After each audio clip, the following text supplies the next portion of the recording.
मेरी बर्बादी की कहानी सुनने से पहले अपना दिल थाम लीजिएगा, दिल को मजबूत कर दीजिएगा, क्योंकि इसके बाद आपका रिश्ते पर से एतबार उठ जाएगा।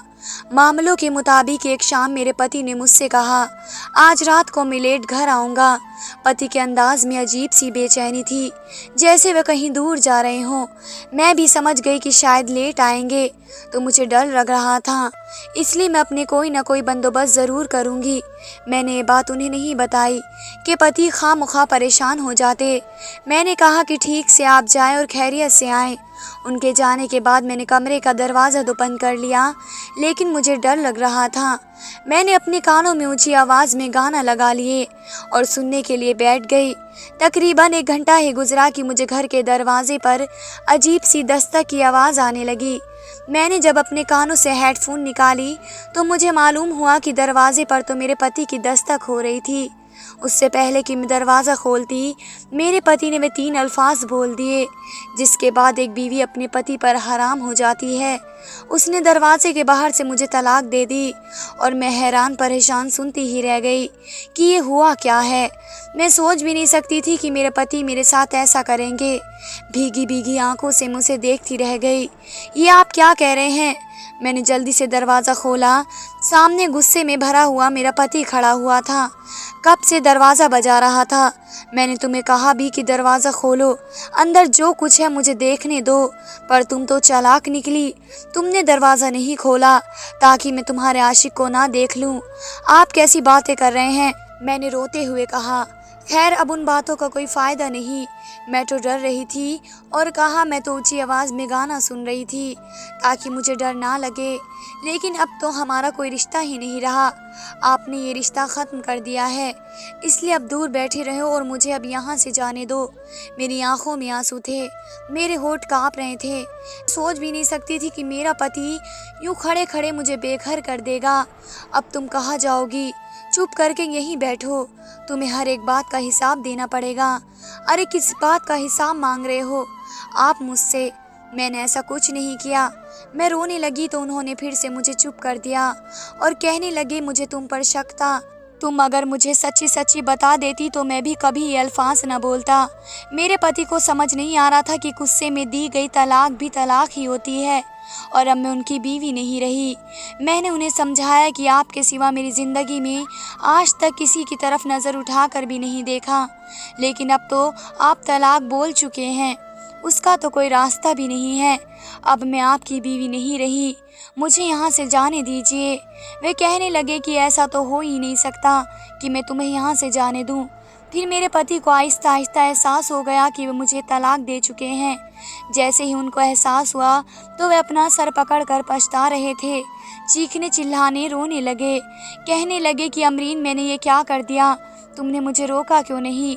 मैंने कहा कि आपको कैसे रोकती, मैं तो कभी भी आपसे ऐसी कोई डिमांड भी नहीं की कि आपको मेरे साथ तंगी महसूस हो, लेकिन आपने बिना बात के शक किया और मैं उसे मार दूंगा और कब्र में उतार दूंगा।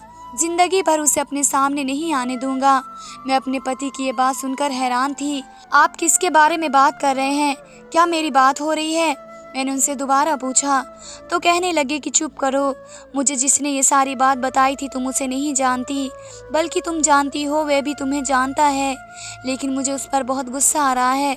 वो इंसान नहीं, शैतान की औलाद है और जान लो वो कि तुम्हारे साथ मुखलिस नहीं हो सकता। कौन है वे? आप कैसी बातें कर रहे हैं? अरे अफसार भाई, उन्होंने ही तुम्हारी तलाक करवाई है। आप ऐसा मत कहें, अफसार भाई ऐसा कर ही नहीं सकते। मुझे अपने कानों पर यकीन नहीं आ रहा था कि मेरा पति ऐसी बात करेगा। अफसार तो मेरा सगा भाई था, वे मेरी तलाक क्यों करवाता? लेकिन मेरे पति कह रहे थे कि उसी ने मेरे कानों में ये सारी बातें भरी और अब जाकर मेरे पति के मुंह से अल्फाज निकले। मेरा रो रो कर बुरा हाल था। मैंने भी वहीं पर डेरा डाल दिया। मैंने कहा कि आप इस घर से चले जाएं, तलाक आपने दी है, गलती भी आपकी है। मेरे पति को इस बात पर कोई एतराज़ नहीं था। कहने लगे कि अमरीन, तुम फिक्र नहीं करो, हम इस बात का कोई ना कोई हल निकाल लेंगे। ऐसा कैसे सालों का रिश्ता एक लम्हे में टूट नहीं सकता। मेरे पति अभी भी किसी खुशफहमी में थे, लेकिन मैं जान गई थी कि हमें अब किसी मुश्किल घड़ी का सामना करना पड़ेगा। ज़िंदगी भर एक दूसरे से अलग रहना पड़ेगा। ये सोचते ही मुझे डर लग रहा था। जाहिर है अब एक साथ रहना तो गुनाह समझा जाता। फिर मेरे पति ने एक ऐसी बात कही, कहने लगे मैं तुम्हारे भाई को इस दुनिया में ज़िंदा नहीं छोड़ूंगा। ये निकाह उसने तुड़वाया है, गलती उसकी है। पहले अगर ये बात होती तो मैं अपने पति को रोका करती थी, पर अब तो वो मेरा शौहर ही नहीं था। मैं उसे क्या रोकती, क्या कहती। मैंने बस इतनी ही बात कही कि देखो अगर तुम जाओगी तो उसे हमारी तलाक के बारे में पता चल जाएगा। मैं उसे फ़ोन करके पूछ लेती हूँ, देखती हूँ कि अफसार मेरे बारे में ऐसी सोच क्यों रखता है, मैंने क्या बिगाड़ा है उसका। फिर मैंने अफसार को कॉल की। मैंने उसको मोबाइल पर पूछा कि आखिर तुमने मेरे बारे में ऐसी बेहुदा बात क्यों की है। मैं हैरान थी उस वक्त जब अफसार बेहुदी से हंस रहा था और बोला मेरी बहन में बेहुदा बात नहीं कर रहा, मैं तो सच कह रहा हूँ। और वैसे भी तुम्हारा पति तुम्हारे काबिल नहीं है। अगर इस बात पर वह तुम्हें छोड़ देता है तो तुम्हें परेशान होने की बिल्कुल भी ज़रूरत नहीं। इस कंगाल के पास और है ही क्या, तुम्हारे अलावा तुम्हें भी छोड़ देगा तो उसके पास बचेगा क्या। मुझे अपने भाई की इस घटिया सोच पर बेहद अफसोस हो रहा था, लेकिन मैं जान गई थी कि अब अगर मैंने कोई बहस वगैरह की तो खामखा मेरे साथ कोई मसला खड़ा कर देगा। सो मैं चुप रही। मैंने फ़ोन बंद कर दिया। मैंने कहा तुम मुझे किसी अनाथ आश्रम में छोड़ाओ ताकि मैं अपनी बाकी ज़िंदगी आराम से गुजार लूँ।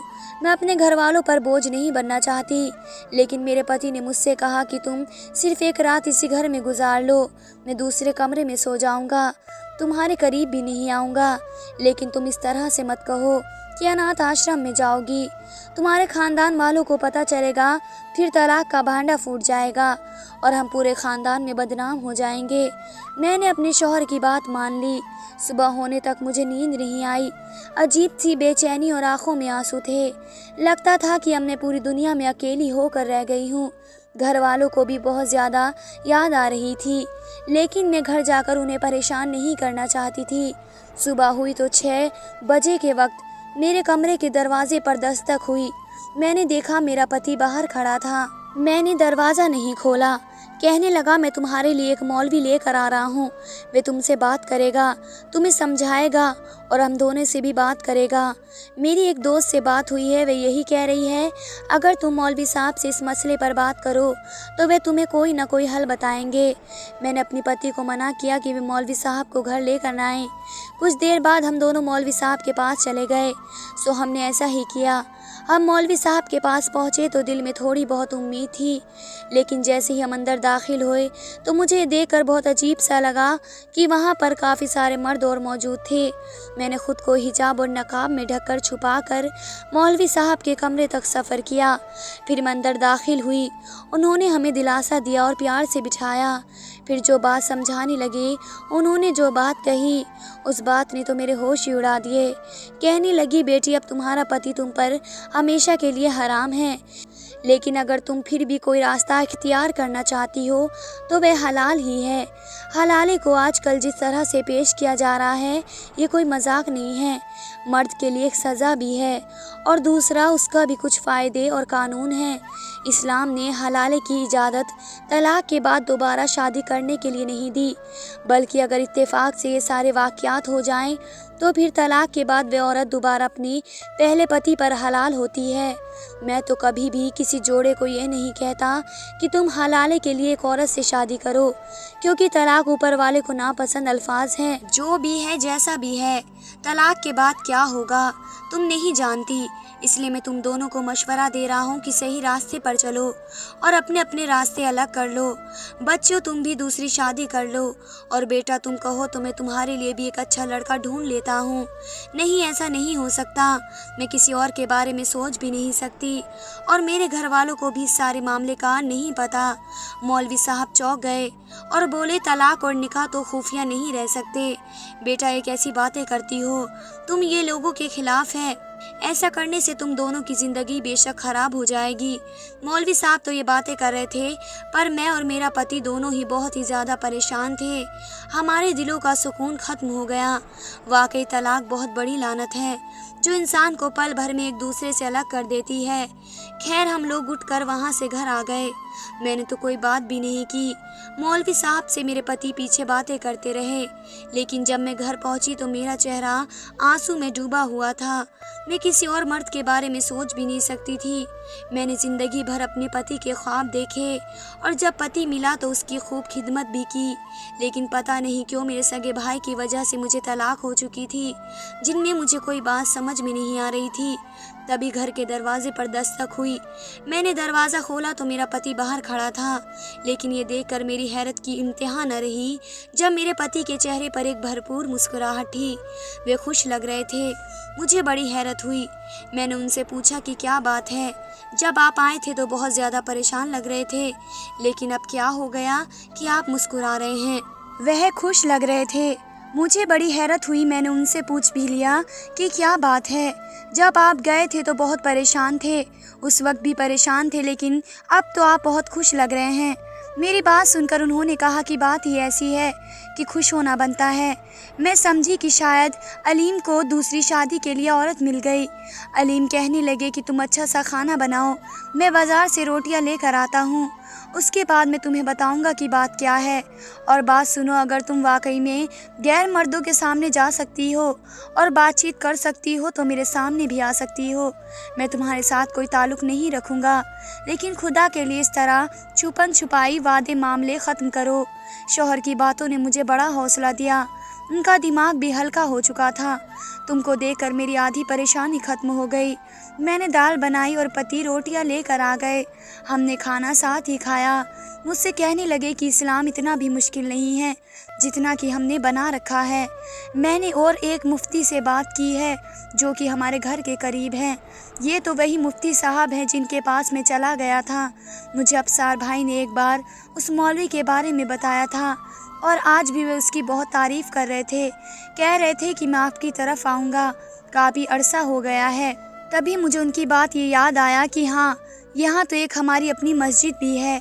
तो मैं मौलवी साहब के पास गया तो उन्होंने मुझे कहा कि तलाक के बाद बीवी के पास जाना हलाल है, लेकिन हलाले का सबसे बड़ा मसला ये होता है कि कोई भी मर्द अपनी बीवी को तलाक नहीं देता। लोग जब एतबार करके दूसरों के हाथ अपनी औरत सौंप देते हैं। निकाह के बाद लोग बदल जाते हैं और दो निकाह की यही अहमियत होती है कि वे एक औरत से ब्याह कर ले, खुशी खुशी उसे जाने नहीं देते। इसलिए अगर कोई बहुत ही काबिल इंसान है तो इस पर आप भरोसा कर लें, अपनी बीवी को निकाह कर सकते हैं, फिर कुछ महीनों के बाद तलाक लेकर दोबारा शादी कर सकते हैं। मैंने कहा बात तो आपकी बिल्कुल सही है, लेकिन ऐसा काबिल एतबार आदमी कहाँ मिलेगा जो फ़ौरन तलाक भी दे दे। हाँ, ऐसा काबिल एतबार ढूंढना तो बहुत मुश्किल है, लेकिन मैंने ढूंढ लिया है। तुम बस उसकी फ़िक्र नहीं करो, तुम सब कुछ मुझ पर छोड़ दो। तुमने भी शख्स को देखा तो होगा, लेकिन जानते नहीं होंगे। मैं उसे जानता हूँ और काफ़ी अच्छे से जानता हूँ। अलीम दिल का बहुत अच्छा है, लेकिन कभी कभी उसका रवैया कड़वा हो जाता है। तुम उसे निकाह करवा लो, तुम्हें कोई एतराज़ नहीं है। मेरा दिमाग बिल्कुल पहले की तरह रहेगा, क्योंकि वे इतना छोटा है कि मुझे परेशानी भी नहीं थी वे मेरे आगे मुकाबला कर सके। बल्कि मैं उसे तुम्हें ब्याह कर यही समझ लूँगा कि मैंने अपने बेटे से तुम्हारी शादी कर दी।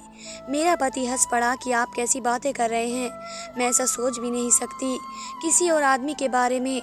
मेरी जान, जब तक तुम ऐसे नहीं करोगी तब तक हम शादी भी तो नहीं कर सकते। और खुद सोचो, इतना ज़्यादा अरसा तुम्हारे घर वाले भी तुमसे दूर नहीं रहेंगे। मुझे तो लगता है कि आज नहीं तो कल उनको भी ये बात पता चल जाएगी। नहीं नहीं, मैं उनको किसी सूरत में ये बात नहीं बताऊंगी। मैं अपनी बात पर ही अटक गई। मैंने कहा कि हम किराए का एक घर लेते हैं, उस घर में रहेंगे, मेरा दूसरा निकाह भी वहीं पर होगा। आप सबको बता दीजिए कि हम कुछ अरसे के लिए कराची जा रहे हैं, तब कोई हमसे पूछेगा भी नहीं। वैसे भी माँ बाप अपने काम में मसरूफ़ होते हैं। हैं, उनकी नौकरियां हैं, उन्हें क्या पता कि हमारे यहाँ हमारी ज़िंदगी में क्या चल रहा है। मेरे पति ने इस बात को मान लिया क्योंकि मुझे नहीं पता था कि मेरी ज़िंदगी एक भयानक ख्वाब बनकर रह जाएगी। फ़िलहाल के बाद मेरा निकाह किसी गैर आदमी से कर देंगे, लेकिन मुझे उसका चेहरा दिखाने की इजाज़त नहीं होगी, ना ही उसको होगी। इस तरह से वो मुझे भूल जाएगा और सारी ज़िंदगी मुझे याद नहीं रखेगा। लेकिन आप भी तो जानते हैं कि मियाँ बीवी के रिश्ते में ऐसा होना मुमकिन नहीं। खैर, मेरे पति ने उसे मास्क पहना दिया और मुझसे कहा कि तुम भी अपना चेहरा नकाब में रखना। मुझे अपनी पति की इन बातों पर रोना आ रहा था। अगर इतनी ही इज्जत थी तो तलाक क्यों दी। मैंने दिल से इनसे गिला किया और फिर निकाह के वक्त मैंने मौलवी साहब को भी अपना वली बना लिया। फिर मेरा निकाह कर दिया गया, मगर ये मौलवी साहब एक मुकम्मल निकाह वाले नहीं थे। उनके पास गवर्नमेंट वाली सरकारी रजिस्टर भी नहीं था, इसलिए हमारे निकाह 2 से 4 गवाहों की मौजूदगी में सादगी से मस्जिद में तय हो गया। मेरी निकाह को रजिस्टर में नहीं लिखा गया और ना ही कागज़ पर लिखा गया और ना ही कबूल किया गया, लेकिन मैं उस शख्स की बीवी बन गई जिसको मैं जानती तक ना थी। ना जाने उसका क्या नाम था। मुझे इस किराए के घर में मेरे पति ने पहुंचा दिया। वे आदमी भी मेरे साथ गाड़ी में बैठा हुआ था, लेकिन ये आदमी तो नहीं था।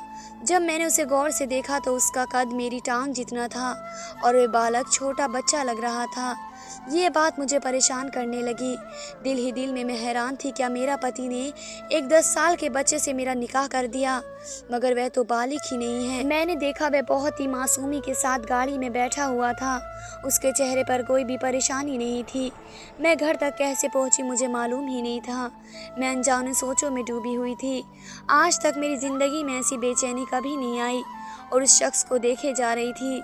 मैं बिल्कुल भी शर्माना या मुस्कुराना नहीं चाहती थी, क्योंकि औरत तभी ये सब कुछ करती है जब उसके सामने उसकी पसंद का मर्द हो।